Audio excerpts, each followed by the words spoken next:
je m'appelle Julien Saint-Palais, je suis le directeur de l'huile de riz Oleande de Cumin d'Orpotéol. Et je suis là depuis juillet 2012 sur la structure.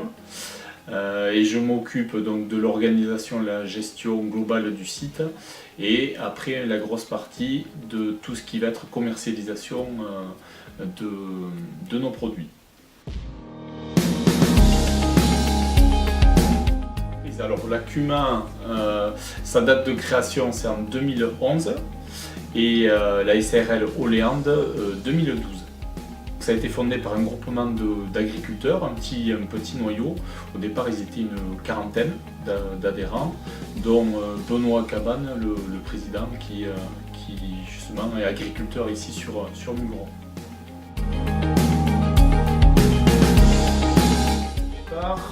C'était une quarantaine d'agriculteurs et à ce jour ils sont 93.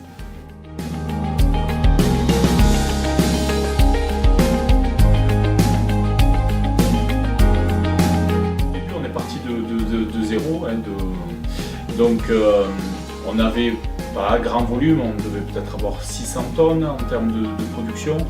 Donc ça a été de développer et de trouver de nouvelles surfaces justement pour saturer notre unité. Donc à ce jour on presse 1800 tonnes contre 600 tonnes au départ. Il y a eu un gros développement dans tout ce qui est partie bio et qui représente 55% de nos volumes.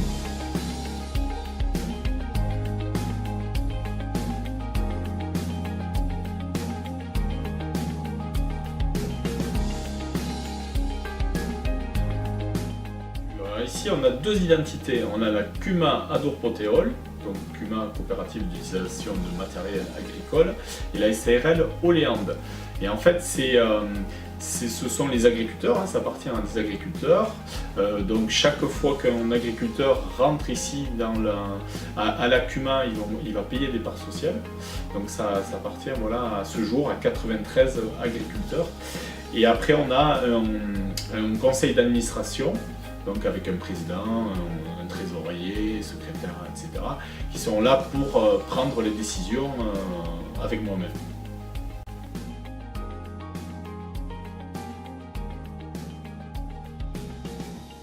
L'activité principale, c'est la trituration pour la Cumin de tournesol et de colza. Et ensuite, la SARL, ça va être la commercialisation des produits. Des produits, ça va être de l'huile et des tourteaux.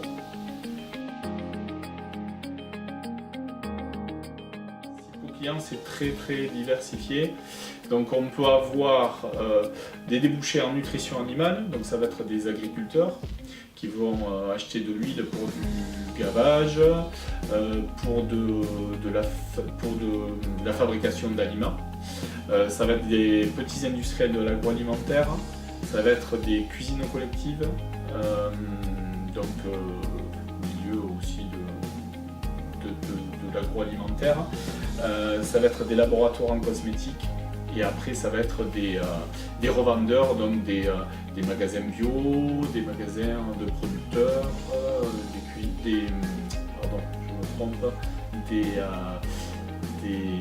des épiceries fines.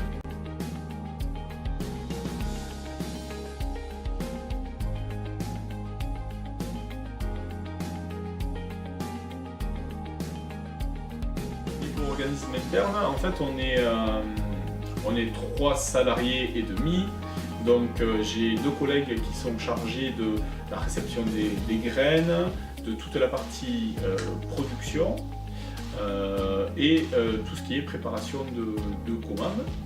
Ensuite on a une comptable qui va s'occuper de la gestion en comptabilité des 2 structures.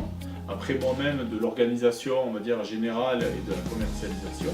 Et après on a un bureau, un conseil d'administration qui se réunit une fois par mois pour prendre des décisions et voter des décisions ensemble.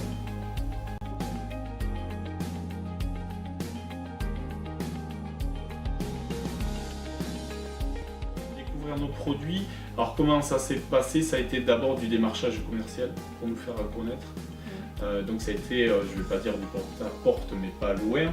Donc aller démarcher des entreprises, appeler, prendre des rendez-vous, et puis petit à petit se faire connaître dans des milieux, aller sur des salons de l'agroalimentaire, ou visiter des salons, laisser des cartes, et après de la publicité dans certaines revues agricoles.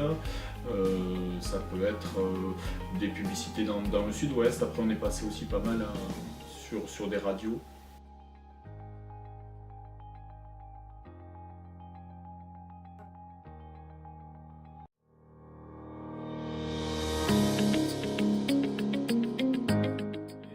Donc je pense notamment au laboratoire Artenkos sur Amou.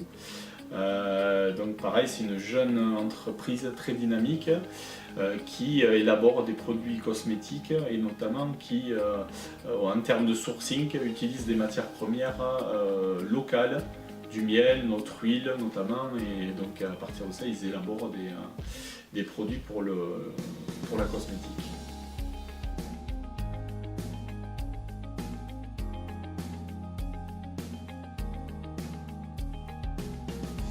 C'est vrai que, par exemple, c'est un milieu que j'ai appris à découvrir par du démarchage, tout ce qui va être laboratoire en cosmétique. Et c'est vrai qu'il y a plein d'entreprises qui sont très très spécialisées dans le département ou sur la région. On ne se connaît pas forcément, et je pense que il y a tout un intérêt qu'on se regroupe, qu'on apprenne à se connaître, et ça fait une force. Là je parlais du laboratoire Artenkos, mais après je sais que dans le 47 il y a une structure, c'est Perlin Gascogne, qui a développé en fait, qui fait une huile à base d'amandone de pruneau. Donc très reconnu dans le milieu de la cosmétique. C'est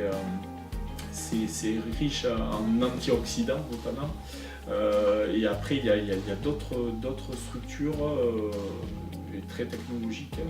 Et je pense oui que pourquoi pas, oui les Landes peuvent être source d'innovation ici.